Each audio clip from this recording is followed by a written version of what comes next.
Le 30 mai 2017, 13 membres de l'association CSRV se sont rendus à Aix-en-Provence afin d'assister à l'intégralité du procès fait à Lazare Groen dans l'affaire Radiovitamine.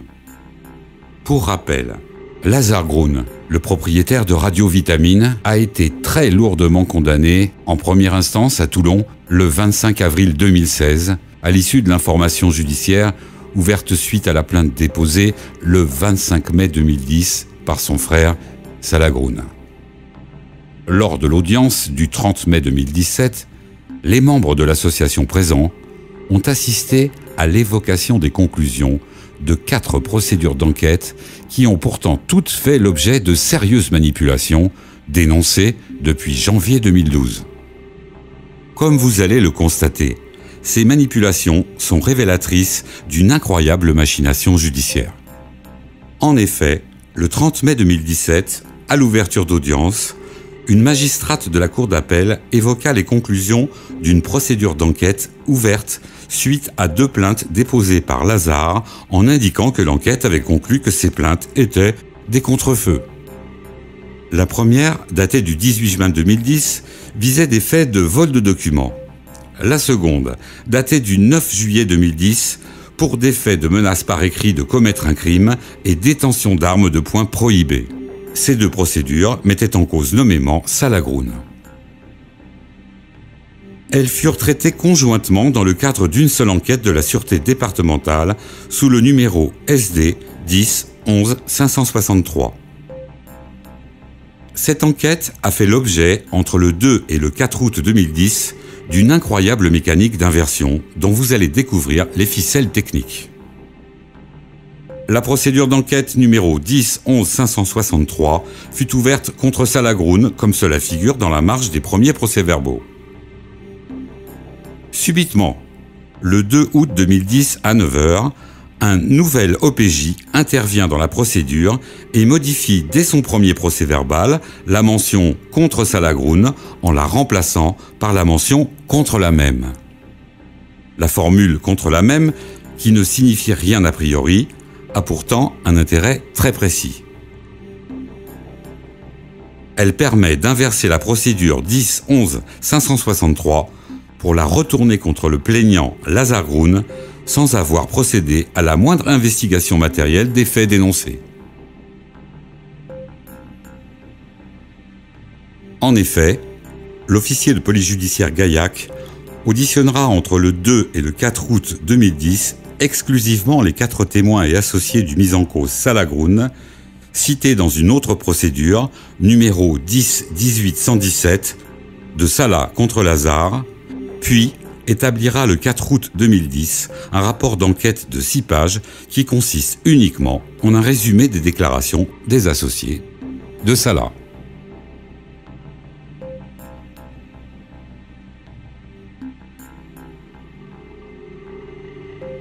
L'officier de police judiciaire a entendu comme seul et unique témoin les complices de Salah dans une plainte contre Salah. Évidemment, ceux-ci ont accablé le plaignant, leur cible, Lazare.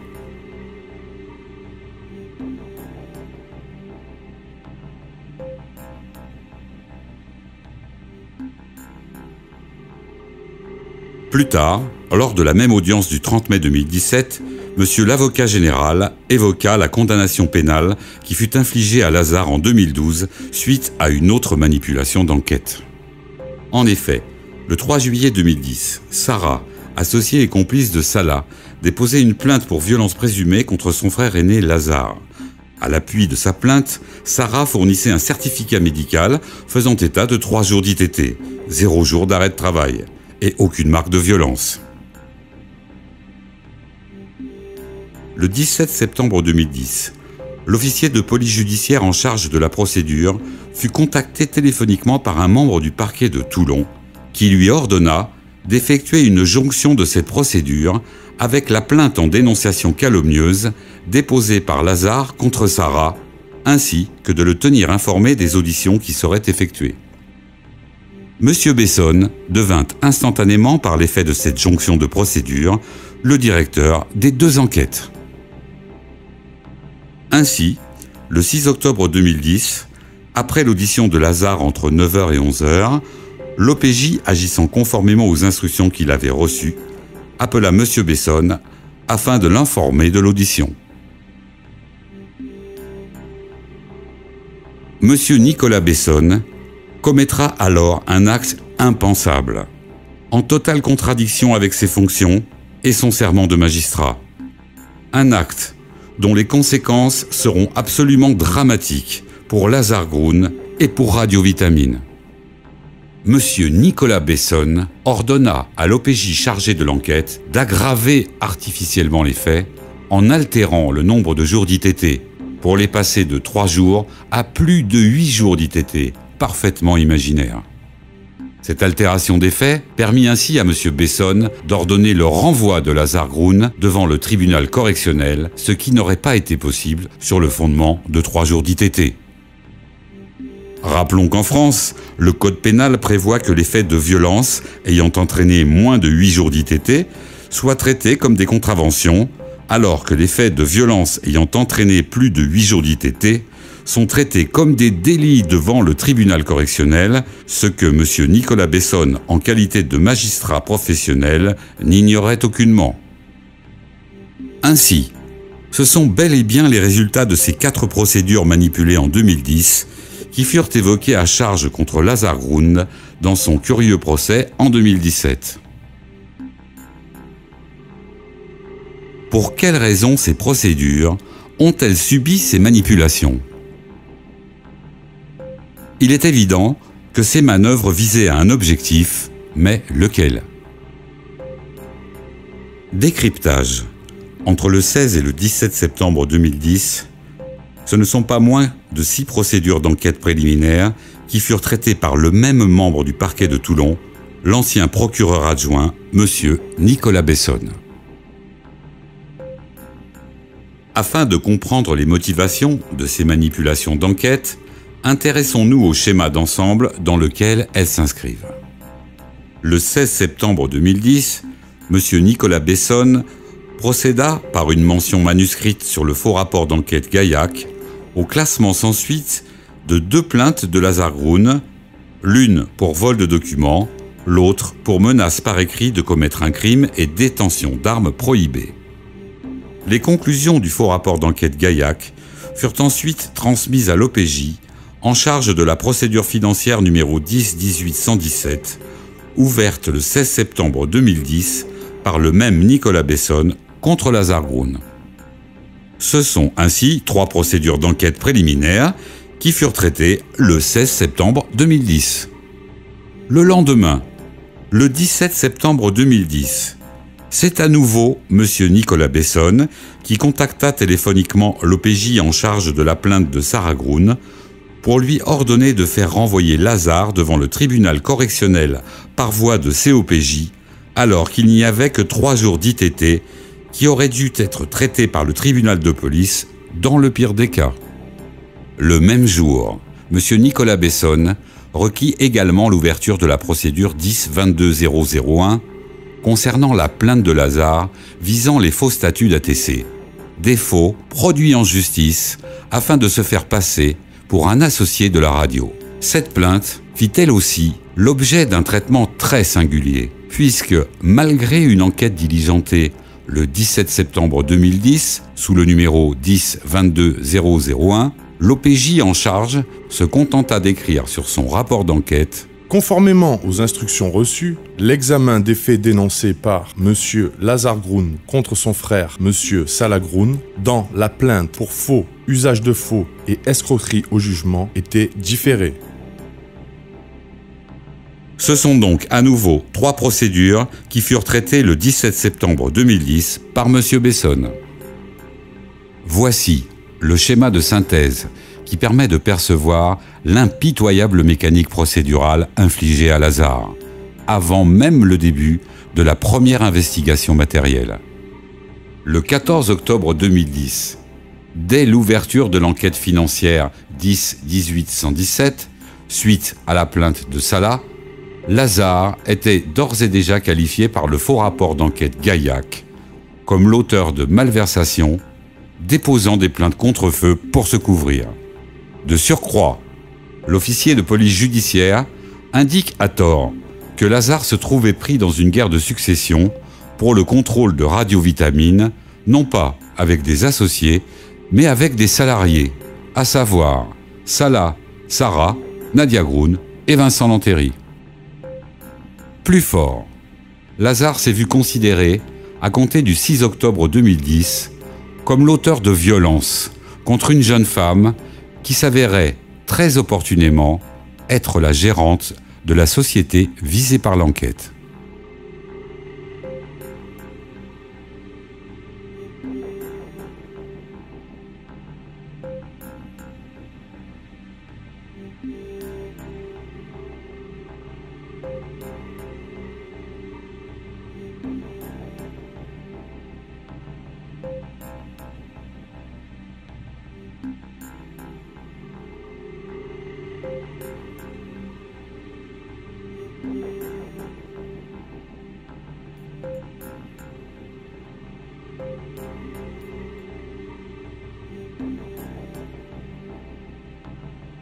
Plus inquiétant, vous allez pouvoir constater que l'acharnement de M. Nicolas Besson à l'encontre de Lazare ne s'arrêta pas là. La procédure 10-18-117 visait des infractions d'abus de biens sociaux et d'abus de confiance commis contre les entités composant radiovitamines. Or, on peut lire sur un document transmis par M. Besson, le 28 mars 2011, que celui-ci était très sensible à la situation d'asphyxie financière des associations ATC et AERA. Prière de joindre ce rapport de l'administrateur judiciaire des associations ATC et AERA à votre dossier d'ABS de la radiovitamine. Ce rapport semble en effet révéler des faits d'abus de confiance et de recel d'abus de confiance. L'OPJ établira le 29 mars 2011 un procès-verbal d'examen des pièces adressé par le parquet, dans lequel il écrit en gras « ATC et AERA sont en état de rupture du service de caisse ».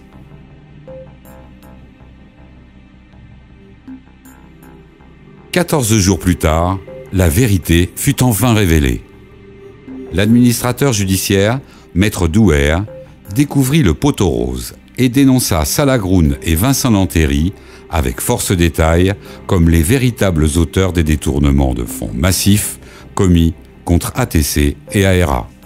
Détournements de fonds qui étaient à l'origine de la rupture du service de caisse constatée par le parquet et par l'enquêteur le 28 et le 29 mars 2011. Les auteurs des infractions démasquées, l'affaire aurait dû toucher à sa fin. Mais, nouveau coup de théâtre. L'inimaginable va se produire. Sans la moindre hésitation, le procureur Nicolas Besson ferma précipitamment l'enquête 10-18-117 sans tenir compte des révélations capitales faites par Maître Douer le 13 avril 2011 pour requérir le même jour l'ouverture d'une information judiciaire contre Lazare Groun pour des infractions commises par Salah. Non, vous ne rêvez pas. C'est très exactement le 13 avril 2011, le jour où l'identité des auteurs des infractions lui fut révélée, que M. Nicolas Besson fit instantanément le choix de requérir l'ouverture d'une information judiciaire contre Lazare Groun, tout en clôturant l'enquête 10-18-117.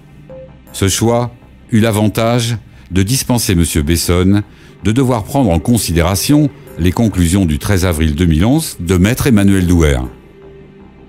On soulignera que le rapport d'enquête 10-18-117 ainsi que le soit transmis du commissaire qui l'accompagne ne sont très étrangement pas datés, fait troublant pour des actes de procédure aussi importants.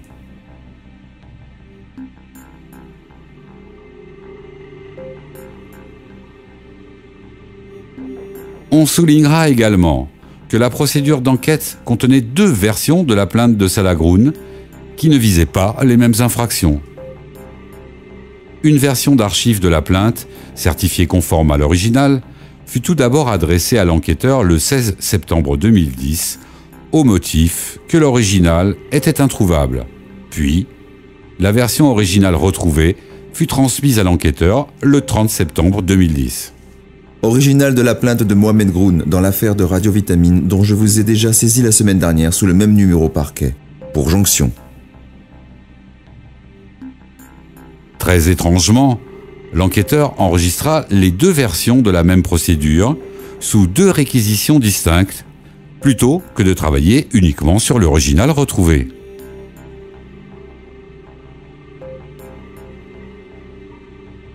L'intérêt de cette curieuse méthode de dédoublement de plainte pourrait être le suivant.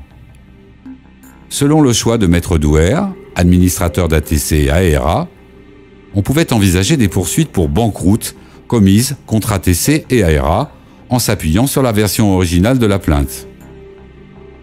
Ou engager des poursuites pour abus de biens sociaux contre la SARL Media Consulting à l'appui de la version d'archives. C'est très exactement ce qui fut fait le 13 avril 2011.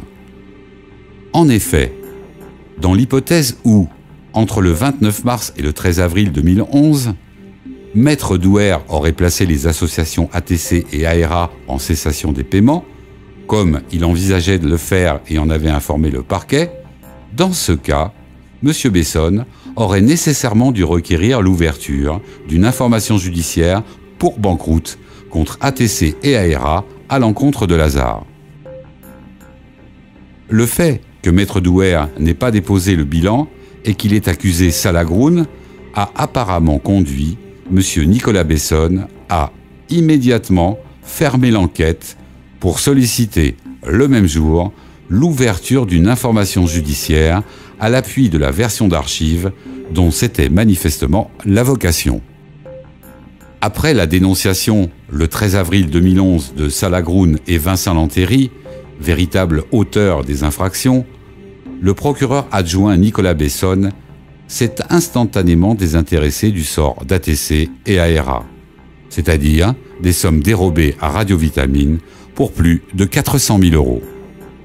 C'est donc exactement le jour où Salagroun fut dénoncé comme étant l'un des auteurs à l'origine de la rupture financière de Radiovitamine, que M. Besson décida, avec un empressement inédit, de requérir l'ouverture d'une information judiciaire contre Lazare Groun, pourtant clairement présenté comme la victime et non l'auteur des infractions d'abus de confiance visées par l'enquête 10-18-117. À ce stade, il est clair que M. Besson n'avait aucune intention de laisser la moindre chance à Lazare d'échapper au destin judiciaire qu'il avait lui-même programmé dès le 16 septembre 2010. Au-delà des enquêtes préliminaires, le supplice judiciaire de Lazare s'est poursuivi pendant plus de 3 ans pour une raison particulièrement gênante. En effet, la juge d'instruction, désignée en co-saisine pour la procédure d'information judiciaire ouverte contre Lazare le 13 avril 2011, Madame était, selon de nombreux témoignages, engagée dans une relation intime avec M. Nicolas Besson.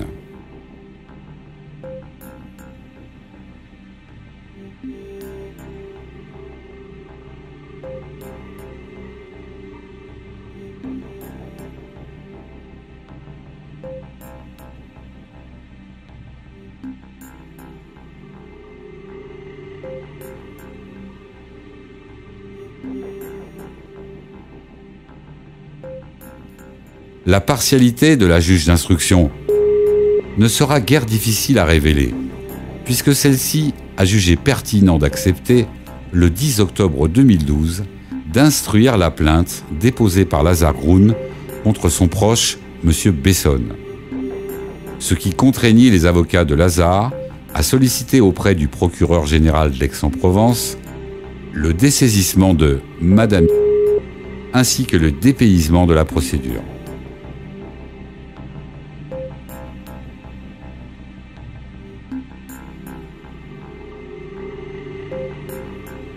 De nombreux témoins ont révélé que maître Philippe Newton, l'avocat de Salah et Sarah, s'avère être un ami intime notoire de M. Besson, avec lequel il jouait au foot le week-end, se rendait au match de rugby du RCT ou à des sorties privées.